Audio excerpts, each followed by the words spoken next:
Now, since the universal life, qua the simple essence of the genus, develops from its side the differences of the notion and must exhibit them as a series of simple determinatenesses, this series is a system of differences posited as mutually indifferent, or is a numerical series.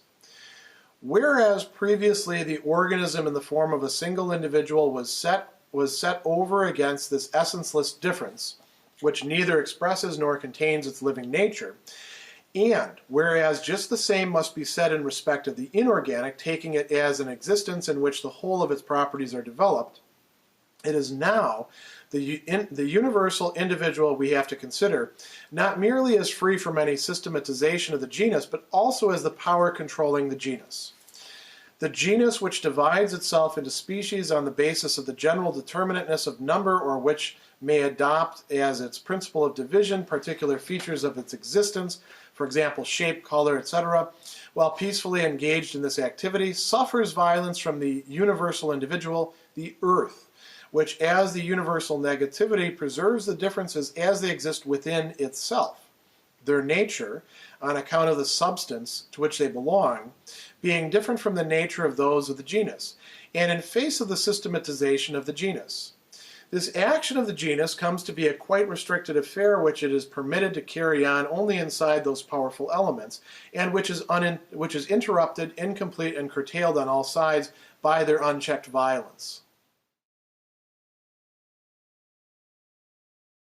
In paragraph 294, we see Hegel talking about Earth, meaning the entire totality of the planet, the world in which we live and in which reason, observing reason, which is right now where we are in the phenomenology, carries out its activities, and carries out its activities in relation to all of its objects. Now, what is the import of this? Hegel is going to talk in this section about the earth imposing violence, Gewalt, right? The genus suffering violence as a result. And that's really strange language to bring up at this point, but it's revealing something quite important to us. So let's see how this actually works itself out, because this notion of earth is going to play out in some of the paragraphs yet to come, in particular in 296. So he says, since the universal life as simple essence of the genus develops from its side the differences of the notion.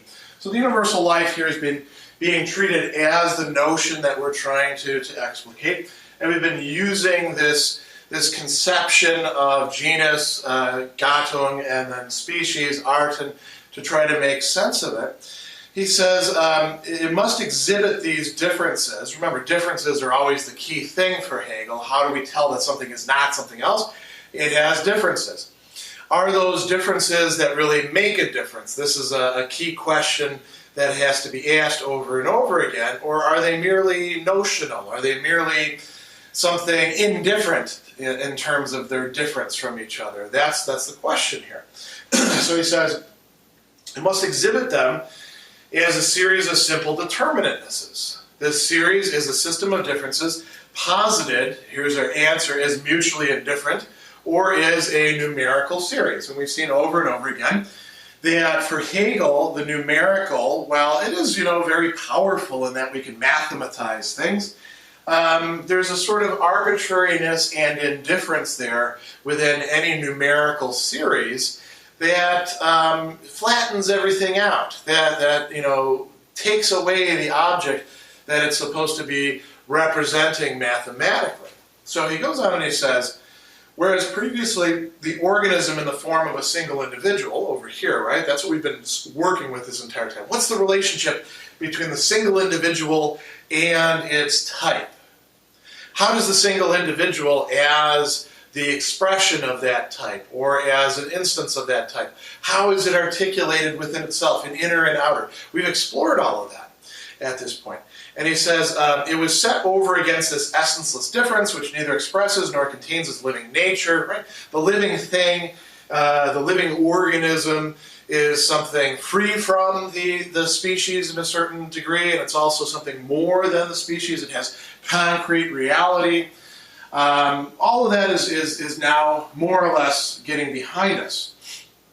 He says that whereas the same must be said in respect to the inorganic, taking it as an existence in which the whole of its properties are developed, now it's the universal individual we have to consider. And you might say, well, wait a second. I thought the universal individual was the living individual. And then Hegel is saying, no, don't you remember in the paragraphs before we showed that somehow the mediating term between the single individual, the isolated individual, and the species was this universal individual? Well, what is that then? Here is where Hegel says, one way to understand that, and the way in which is going to be encompassing, is to grasp it as earth, Erde, right? So he says, here we go. We want to understand this universal individual as not merely free from any systematization of the genus, but as the power controlling the genus. So what actually, you might say, conditions or dictates this? And why is Hegel picking the earth? Well, you remember that in the past, we had the animal, the plant, the organic life, as being to some degree conditioned by its environment. Right? We attempted to find laws pertaining to that. And we haven't been successful so far because we tried to place those laws over here in the genus, in the internal development of the thing. So he says the genus, which divides itself into species on the basis of the general determinateness of number, or which may adopt as its principle of division particular features of its existence, so number or properties, right? The genus divides itself into species, into types. We're not really worried about, classification here. Hegel is just saying something rather metaphysical and general about the nature of larger types, smaller types, and then individuals. He says that while peacefully engaged in this activity, this is all sort of, working along. There's nothing, violent happening. He says it suffers violence from the earth. Now, what does that mean? Does that mean, nature is red in tooth and claw, and while this species is peacefully trying to work itself out, some other species comes along and eats it all up, or a landslide buries it? He's not talking about that sort of thing. What he's talking about is the totality of the earth. Takes from this, in the face of reason that's examining this, and of consciousness, which is watching reason, doing its not so competent show here, it's going to turn out that what seems to be important on this side is going to get sucked back into the earth, which is less accessible to us, which is not as available to reason as it's studying. Because if it were trying to break down earth, how does it do it? Can it grasp it as a totality? Not really, although it's always attempting to, isn't it? So he goes on and he says, it suffers violence from the universal individual earth, which as the universal negativity preserves the differences as they exist within itself. What differences? The differences that are coming from the genus and species and the individual are taken up into the earth, because the earth as universal negativity has a spot for them. It has room, you might say. And they really are, these differences really are what they are, only in this as yet inaccessible domain of Earth, which we haven't been observing at this point. So he says, their nature on account of the substance to which they belong being different from the nature of those of the genus, and in the face of the systematization of the genus. So what is the comparison here? Why is there violence? He says, the action of the genus comes to be a quite restricted affair which is permitted to carry on only inside those powerful elements, and which is interrupted, incomplete, and curtailed on all sides by their unchecked violence. What does all that mean? here's what Hegel is sort of hinting at here. The real show is happening here. And what we have been focusing on, this part over here, is really sort of a reflection or an epiphenomenon, if you like, something that is derivative, conditioned from what is in here. And now we have that problem of inner and outer arising once again, don't we? Except now it's not just in terms of the inner and outer of an organism or of, some inorganic thing, but rather of the totality of Earth. And now we're starting to think in terms of totality as we approach the end of this section. It follows from this that in existence in its structured shape, observation can encounter reason only as life in general, which, however, in its differentiating process does not actually possess any rational ordering and arrangement of parts, and is not an immanently grounded system of shapes.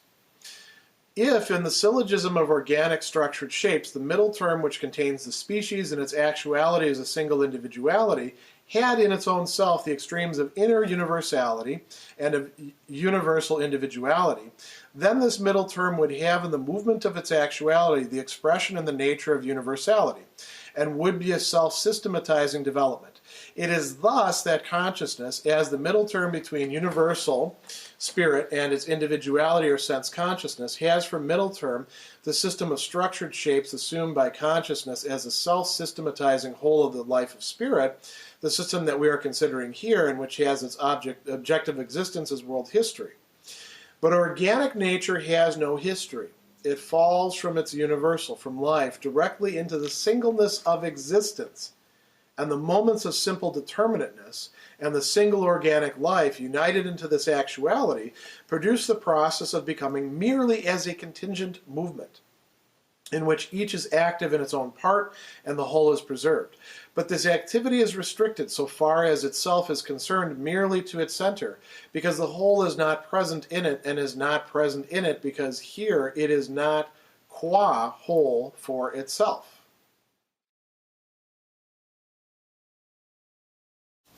There is a lot packed into paragraph 295. There's really four main movements, three of which I've got here on the board, the fourth of which we can talk about by way of comparison to this third movement that Hegel is discussing.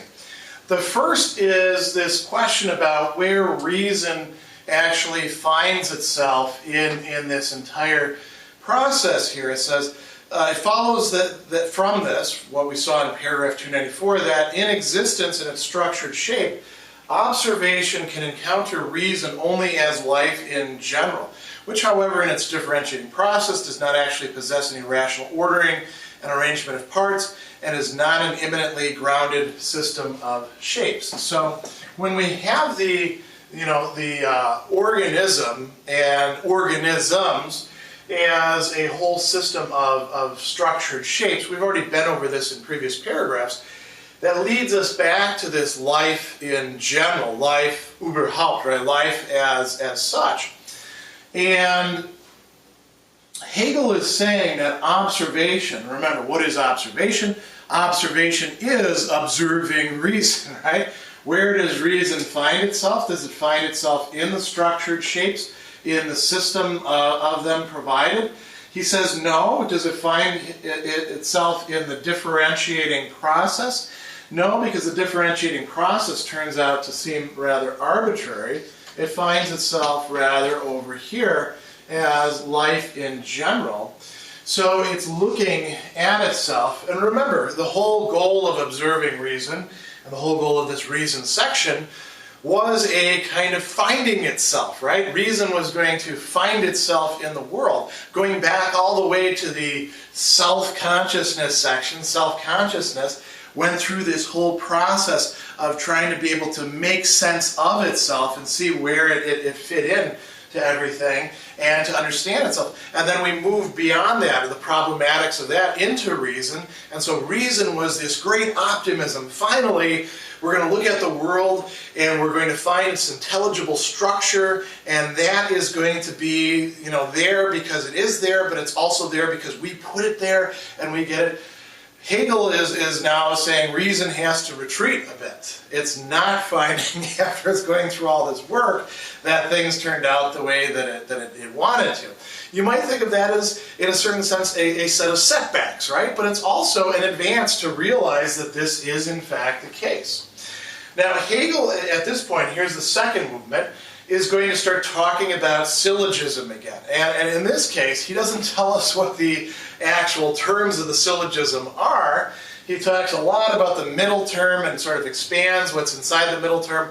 I think the only thing that makes sense here is to see the middle term as being that between life in general and the system of structured shapes, which turn out to be rather arbitrary, not to be entirely conditioned by this process. So what could give it some intelligibility or structure? It's this middle term.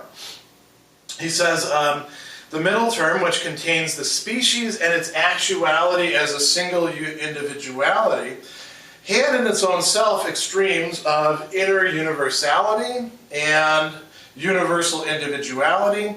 So this middle term would have in the movement of its actuality, the expression and nature of universality, and would be a self-systematizing development. So what is the upshot of that? Well, reason, in looking at the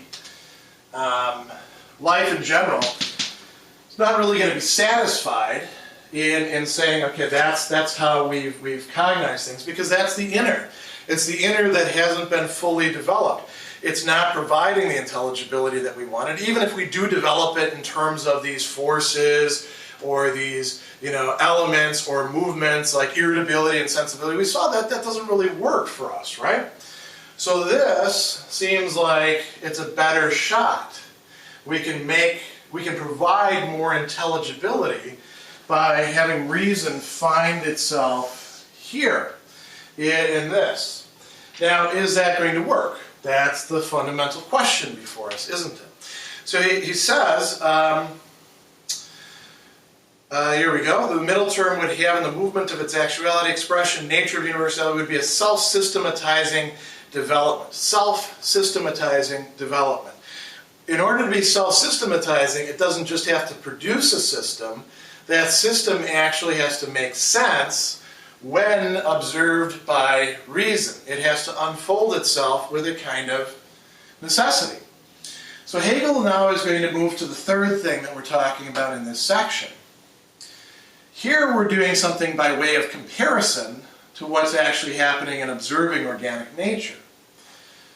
So consciousness, if we're thinking about the totality of this process in the phenomenology, consciousness provides us with a middle mediating term, like he says. Consciousness is the middle term between universal spirit on the one hand and individuality or self-consciousness on the other hand.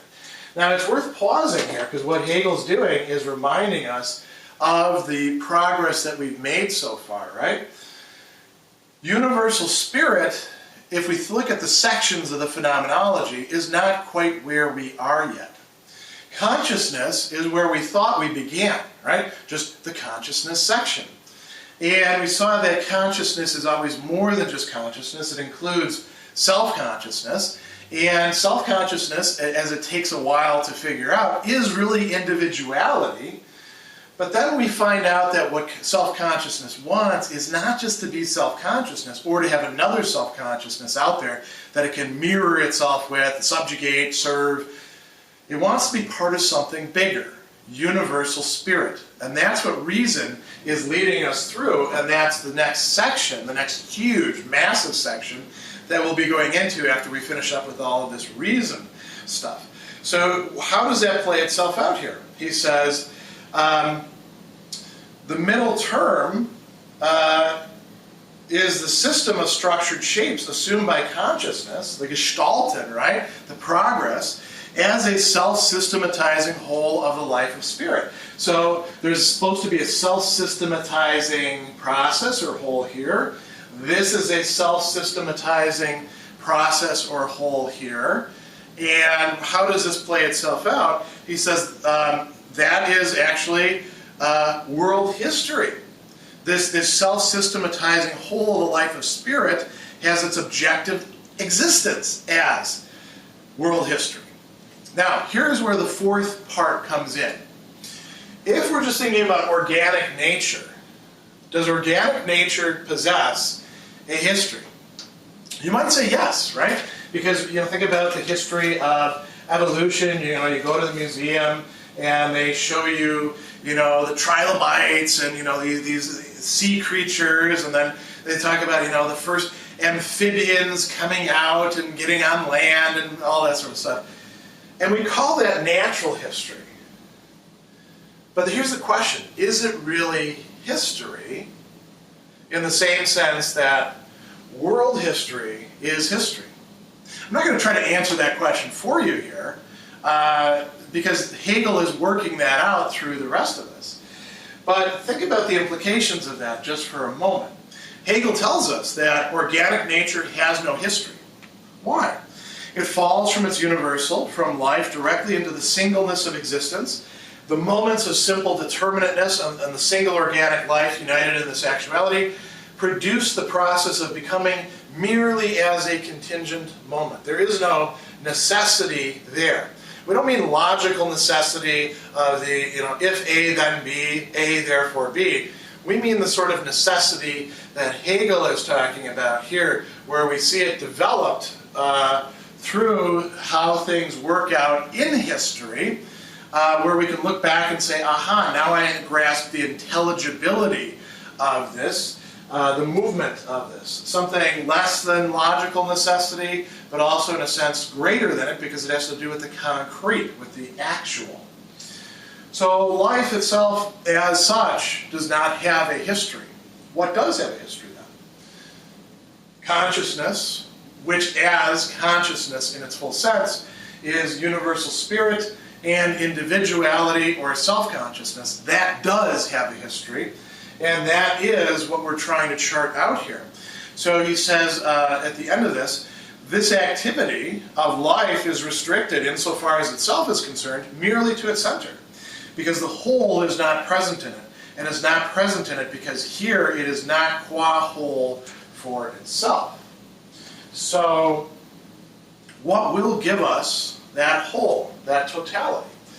That is the question that we're still trying to answer in terms of the organic being.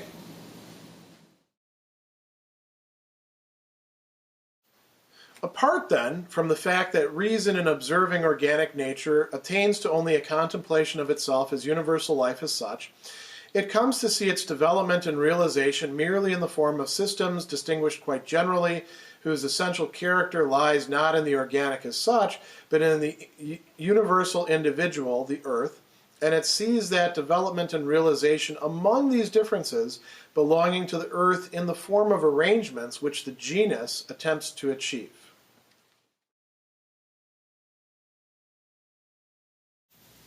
We come now to an important point of conclusion in paragraph 296. Remember, Hegel has been telling us that reason wants to observe nature, in part not just for the sake of curiosity, but because it wants to find itself there. So where is it finding itself? What does it observe here? Hegel says that reason, in observing organic nature, what is it trying to attain to? A contemplation of itself. And what does it do that as? Universal life as such.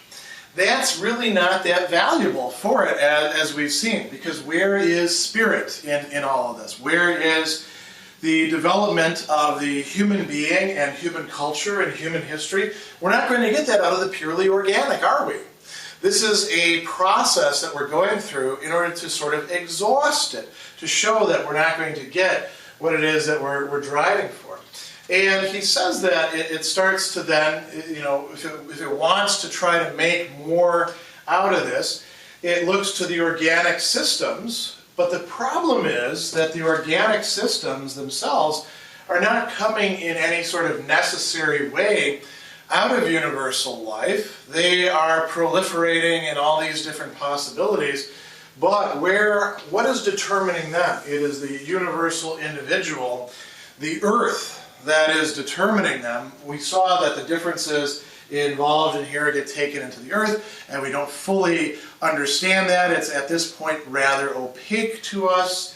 Another thing to keep in mind too, of course, is that all of this is actually playing out in the same world, but he's not talking about that there. That's just something to keep in your back pocket. So how is reason able to find itself? It's not finding itself in spirit because we're not yet there. It's not finding itself in the earth because that is still opaque to it. And it's finding out that it's not finding itself in these either. He said, so Hegel goes on and he says, the essential character of all of this lies not in the organic as such, but in the earth.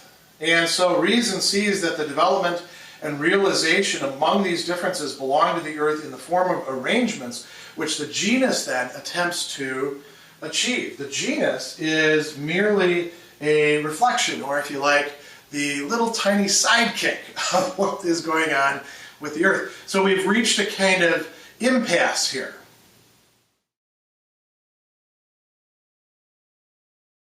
Since then, the universality of organic life falls in its actuality directly into the extreme of singleness without a genuine mediation of its own.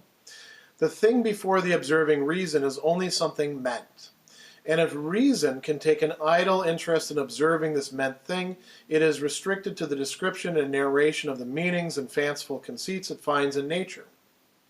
This unspiritual freedom of meaning will, it is true, offer on all sides the beginnings of laws, traces of necessity, allusions to order and system, ingenious and plausible connections. But, as regards law and necessity, when observation connects the organic with the merely given differences of the inorganic, the elements, zones, and climates, it does not get beyond the idea of a great influence. So too on the other side, where individuality has the significance not of the earth, but of the oneness immanent in life, and where this, in immediate unity with the universal, does indeed constitute the genus, the simple unity of which, however, is just for that reason determined only as number, and therefore sets free the qualitative manifestation. Here observation cannot do more than to make clever remarks, indicate interesting connections, and make a friendly approach to the notion. But clever remarks are not a knowledge of necessity. Interesting connections go no further than being of interest, while the interest is still nothing more than a subjective opinion about reason. And the friendliness with which the individual alludes to a notion is a childlike friendliness, which is childish if it wants to be, or is supposed to be valid in and for itself.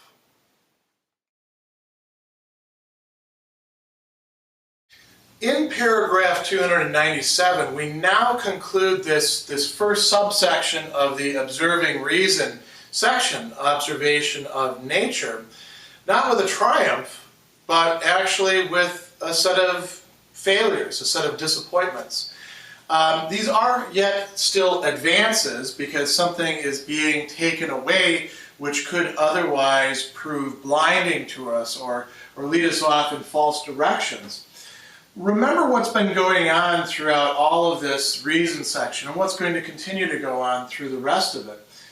Reason has been trying to find itself in the world that it is engaged with. And it's carrying that out first through observation. And we've seen that observation takes a number of different forms. Here it's attempting to bring itself to bear upon nature, which is organic and inorganic, and it's seeking for itself. It's seeking for the kind of intelligibility, the kind of confidence, the kind of optimism about knowledge that it itself possessed, at least, at the start of this section. Perhaps it's a little bit more circumspect about that now. And Hegel's going to consider two different sides. We might call this the side of the earth, which is still, as yet now, showing itself as not fully open to us, and the side of life itself. And he goes on and he says, reason engages in meaning, meinen, right? Having opinions about something. Meinen can mean to point towards, to gesture at, to intend. It can also mean to have a sort of offhand, off-the-cuff opinion about something. And from a Hegelian perspective, that's not a good thing. That's only a starting point. That's not what we really want as philosophers. We want real knowledge. And so on one side, we have all these possibilities. He says, this unspiritual freedom of meaning will offer on all sides the beginning of laws, traces of necessity, allusions to order and system, ingenious and plausible connections. As it turns out, we don't really get these, though. He says, with regards to law and necessity, when observation connects the organic with the merely given differences of the inorganic, the elements, zones, and climates, it does not get beyond the idea of a great influence. We saw that the organic being has a kind of freedom in relation to these influences that are supposed to be completely determining it, or at least conditioning it, that don't actually work that way. So we think that we're getting, necessity or laws, and we're not really getting them. And the order, the system, the connections that we're getting, it is an order, but it's an order that's arbitrary, rather than an order that is truly orderly. Same thing with systems and connections. The fact that you can put things into some sort of arrangement according to numbers doesn't mean that those numbers reflect anything real. I mean, we see this happening in all sorts of venues when people create all sorts of really cool ad hoc infographics that don't really convey anything when we start probing into them. So he says, on the other side, where individuality has the significance not of the earth, but of the oneness immanent in life, where this in immediate unity with the universal does constitute the genus, the simple unity of which, however, is for that reason determined only as number, right? We have this, again, arbitrariness on the other side, whether it's specific gravity or some other number. It doesn't matter. It's not giving us what we're looking for in reason. Reason is looking for another self of reason within nature, and perhaps it won't find it. But it's clear that it's not finding it as such at this point. He says, observation cannot do more than make clever remarks. And clever remarks are fine if you want to joke around, if you want to engage in meaning. But if you want to get to the reality of the thing, clever remarks aren't enough. Likewise, Hegel has another phrase, friendly allusions, right? And he says, you can make all these friendly, allusions to connections and all that. But he says, this is no more than a subjective opinion about reason. And he says, the friendliness with which the individual alludes to a notion is a childlike friendliness, which is childish if it wants to be or is supposed to be valid in and for itself. If all we're doing is, to put it in very crude terms, sort of bullshitting around about this sort of stuff, then that's fine. We can do that all we want.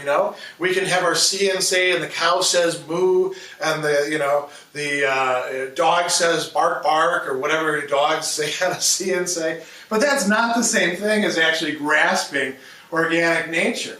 We can come up with all sorts of really interesting, systems of correspondences, the ways that many ancient and medieval thinkers, and actually some Renaissance thinkers did. That's not actually understanding nature, although it's moving towards it at least, until we have something like what we're seeking for, this intelligibility, articulated in terms of necessity. We're not reaching the prize. And we haven't reached it at this point. So now the question is going to be, do we have to abandon the quest, lapse into skepticism, or can we move on in another way? And of course, by looking at the book, since we've only gotten, up to this point in the book, that the answer is yes, we can indeed try a number of other things, and indeed observation of nature leads into other ways of observing reason.